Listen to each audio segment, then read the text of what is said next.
নাগরিক অধিকার টিভির পক্ষ থেকে ধারাবাহিক এই সাক্ষাৎকারের অংশ আজকেও আমরা অহিংস গণঅভ্যুত্থান বাংলাদেশের একজন সংগঠকের সাক্ষাৎকার গ্রহণ করছি। তিনি তার পরিচয় দিয়ে এই সাক্ষাৎকারের গ্রহণের কার্যক্রম শুরু হয়। আপনি আপনার নাম পরিচয় বলুন। আসসালামু আলাইকুম, আমার নাম হাসিনা, আমার বাড়ি হলো শরীয়তপুর। তো আপনি সংগঠক হিসেবে কতদিন ধরে কাজ করছেন? 21 সাল থেকে কাজ করতেছি। তো আপনার মাধ্যমে এই জাজিরা এলাকায় কিংবা আপনার যে জেলা শরীয়তপুর জেলা এলাকায় কতগুলো সংগঠক তৈরি হয়েছে? 500। তো আপনি 500 সংগঠকের নেতৃত্ব দিচ্ছেন। তো আবেদন কতগুলো সংগ্রহ হচ্ছে? আবেদন মানে যে অনুস্বাক্ষর আইনের অনুস্বাক্ষরকারী 2 লক্ষ অনুস্বাক্ষর।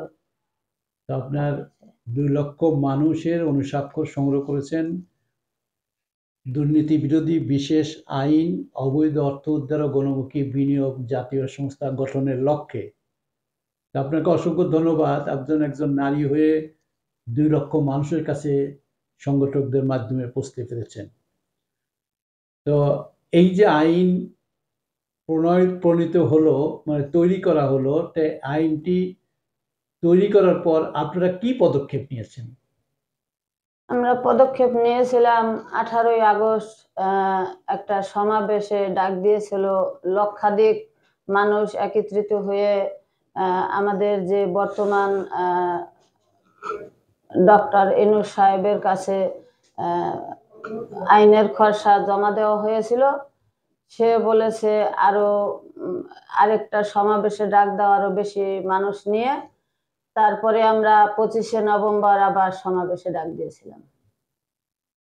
তো সেটি তো 25শে নভেম্বরের সমাবেশে ডাক দিয়েছিলেন, সে সমাবেশ তো বিপর্যস্ত করা হয়েছে একটি বিশেষ গোষ্ঠী দ্বারা। হ্যাঁ। তো এরপরে আপনারা কি ঘুরে দাঁড়ানোর জন্য চেষ্টা করছেন? হ্যাঁ, আমরা আবার ঘুরে দাঁড়ানোর জন্য চেষ্টা করছি। তো এখন ইতিমধ্যে আমরা শুনেছি সরকার গত 10ই মার্চ এই যে দুর্নীতি বিরোধী বিশেষ আইন যেটি আপনারা জমা দিয়েছেন, অবৈধ অর্থ উদ্ধার ও গণমুখী বিনিয়োগ জাতীয় সংস্থা গঠনের জন্য আইন প্রণয়ন করার জন্য। তো আমরা শুনেছি সরকার গত 10ই মার্চ তার উপদেষ্টা মণ্ডলীর পরিষদের সভায় আইনটি প্রণয়নের বিষয়ে নীতিগত সিদ্ধান্ত নিয়েছেন এবং আইনটি ল ফার্মের কাছে পাঠিয়েছেন তার গাঠনিক রূপ দেওয়ার জন্য। তো এরপরে সরকার কি করেছেন সেটি কি আপনারা জানেন? হ্যাঁ, কি করেছে?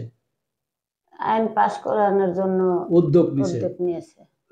তো এখন আপনাদের সরকারের প্রতি কি আহ্বান?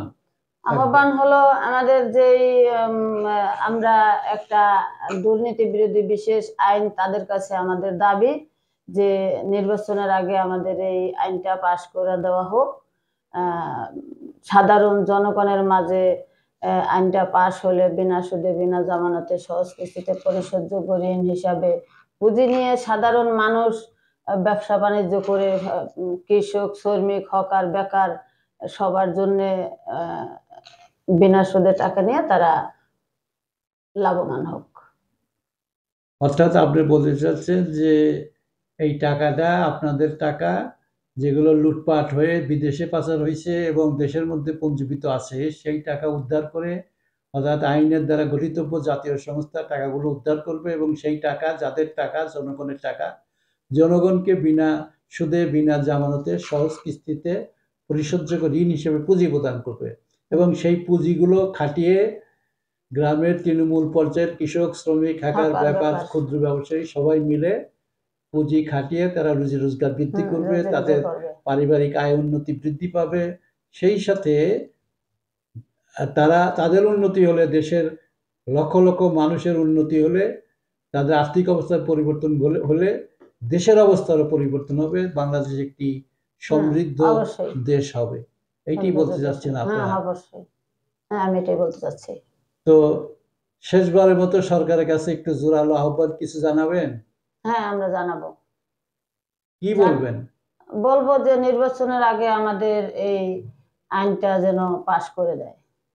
আচ্ছা, ধন্যবাদ আপনাকে নাগরিক অধিকার টিভির সাক্ষাৎকারের জন্য। নাগরিক অধিকার সবসময়ই অহিংস গণঅভ্যুত্থান বাংলাদেশের সকল শ্রেণী পেশার খেটে খাওয়া মানুষের পাশে থাকবে, তাদের অর্থনৈতিক মুক্তির কথা বলবে, এই প্রত্যয় নিয়েই নাগরিক অধিকার টিভির যাত্রা। আপনারা সবাই ভালো থাকবেন। যারা এই ভিডিওটি দেখবেন তারা লাইক শেয়ার করবেন, বেশি বেশি করে প্রচারে নিয়ে আসবেন। এটি জনগণের নাগরিক অধিকার তৈরির একটি সংগঠন অহিংস গণঅভ্যুত্থান বাংলাদেশ।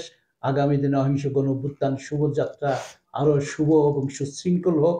শান্তিপূর্ণ সাংবিধানিক পন্থায় তারা অহিংস নীতিতে বিশ্বাসী হয়ে কাজ করুক, এটি সবার প্রত্যাশা। সবাই ভালো থাকবেন। খোদা হাফেজ।